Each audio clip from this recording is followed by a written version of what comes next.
Good evening, Father. Today we celebrate the Mass for the care of creation. Bilang tugon ng simbahan sa mga panlipunang problema ng ating pinagdaraanan ngayon, we are being reminded of the beauty of creation. Kapag po may nakakausap ako na matanda at yung mga nauna dito sa landayan, nagkikwento po sila ng kanilang karanasan tungkol sa kanilang buhay dito sa landayan. And they describe the life here in the Sitio Landayan na nung panahon daw pong yon ay dyan sa may balon ay parte pa po ng lawa. At sa pangpang ng balon ay meron daw pong mga buhangin ang lawa. At may mga nakatanim daw po diyang mga puno ng kamatsili at mga puno ng akasya. At maganda pa daw puno ng lawa, malinis pa ang lawa at sabi nila, pwede pa daw paliguan. When we look back at Noli Me Tangere, makikita natin doon sa chapter 23 ng Ang Pangingisda sa Lawa, nakita natin doon, diniscover at dinescribe ni Jose Rizal na noong panahon na yon ay nagpiknik si Elias at kasama sila, nalimutan ko na yung pangalan ng tiya. Pero sila'y mamimingwit sana sa lawa ng malapit sa Barangay San Diego, pero biglang may dumating na buhaya. Kung titingnan natin yung mga paglalarawan sa lawa ng Laguna, para ang sarap balikan noon.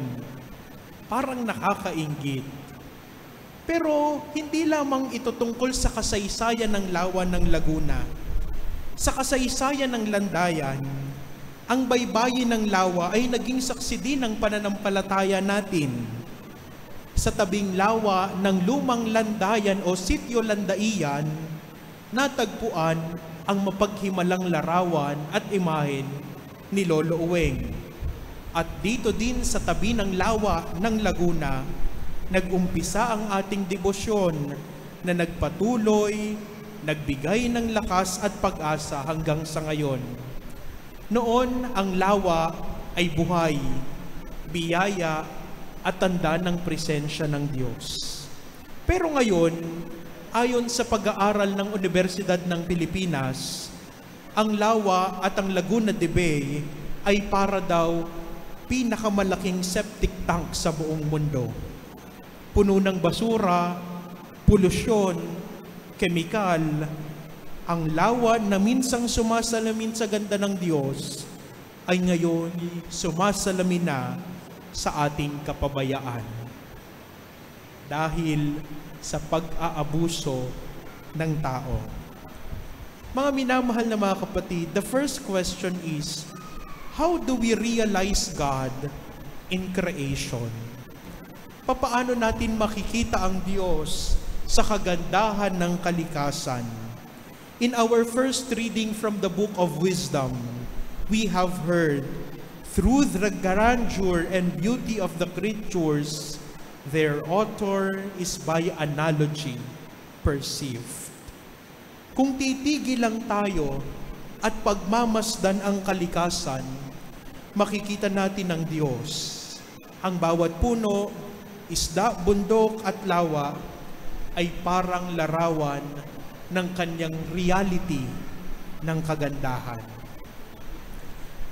Pero paano natin makikita ang Diyos kung wasak at madumi na ang kalikasan?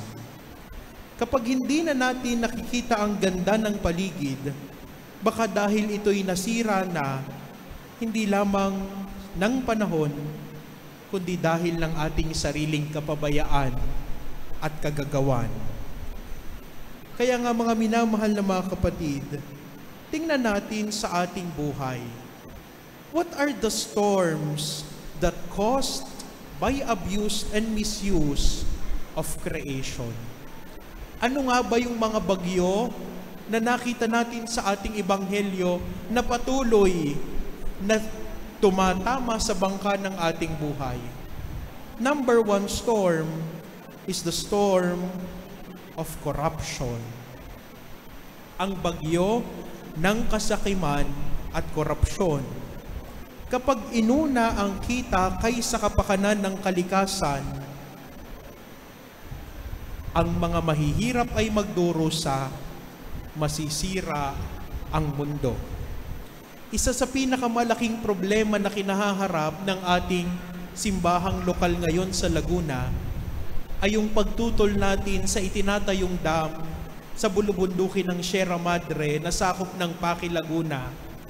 Dahil ang ginagawa nila sa bulubundukin ng Sierra Madre, unti-unti nang pinuputol ang mga puno, naghuhukay at lalagyan ng malaking tangke ng tubig. At ito'y gagawing dam. Pero ito'y tinututulan. Bakit? Dahil masisira ang kalikasan. Mga minamahal na mga kapatid, sasabihin namin, Father, ano namang pakialam namin doon? Nasa kabilang lawa naman yun ng Pakil. Nandito naman tayo sa San Pedro. Kapag nasira po yung dam na yon, ang tubig ay bababa sa Laguna de Bay. Saan pupunta ang tubig? Sa South Fairway. Hanggang dulo. Tayo din ang lulubog. Apektado din tayo. Kaya mga minamahal na mga kapatid, sometimes the storms that we are facing right now is the storm of corruption. Kapag naging ganid na sa pera ang isang tao, wala na siyang pakialam sa ibang tao. Basta ang mahalaga, nakukuha ko ang gusto ko. At ang kanilang motto sa buhay, lahat ng akin ay akin at lahat ng sayo ay akin pa rin. Sakim, magnanakaw. Mga minamahal na mga kapatid, tingnan natin, malawak ang pagtingin natin sa korupsyon.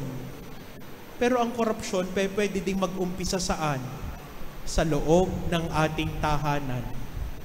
Halimbawa, meron kayong pamangkin o anak na maliit na bata.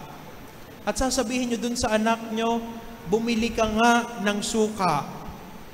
Para nyo mautusan yung bata, sasabihin nyo, eto ang 20 pesos para sa'yo. Bumili ka lang ng suka sa tindahan. Bata pa lang, tinuturuan na natin ang kultura ng suhol. Kikilos ako kapag ka may padulas. Pero kapag walang padulas, wala kang mahihita sa akin. Kultura ng korupsyon. Mga minamahal na mga kapatid, tingnan natin sa ating sarili. Baka kailangan natin ng konting disiplina sa ating sarili. Minsan, kapag ka napakaraming nagsisimba dito sa ating simbahan, yung iba may mga dalang bottle water, may mga balat ng candy. Pagkatapos ng simba, iiwanan na lang basta sa upuan yung mga pinag-inuman, pinagkainan, kulang sa disiplina. Maliit na bagay, doon nakikita ang ugali ng isang tao. Mga minamahal na mga kapatid, hindi lang ito simpleng environmental problem. Ito rin ay moral and spiritual problem. Kapag inabuso natin ang nilikha ng Diyos, hindi lang kalikasan ang pinahihirapan. Ang tao mismo, lalo na ang mahihirap, ang pinaka-apektado. Maniniwala po ba kayo na meron lugar dito sa Landayan na sa loob ng isang taon ay bahana?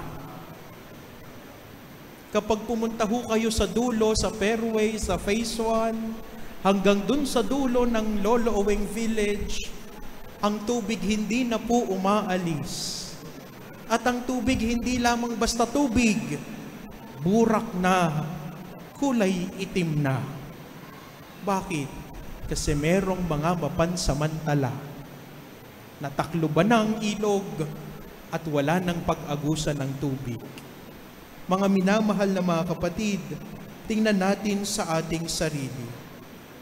Kapag ka merong ganid at sakim ang nagdurusa palagi, mahihirap.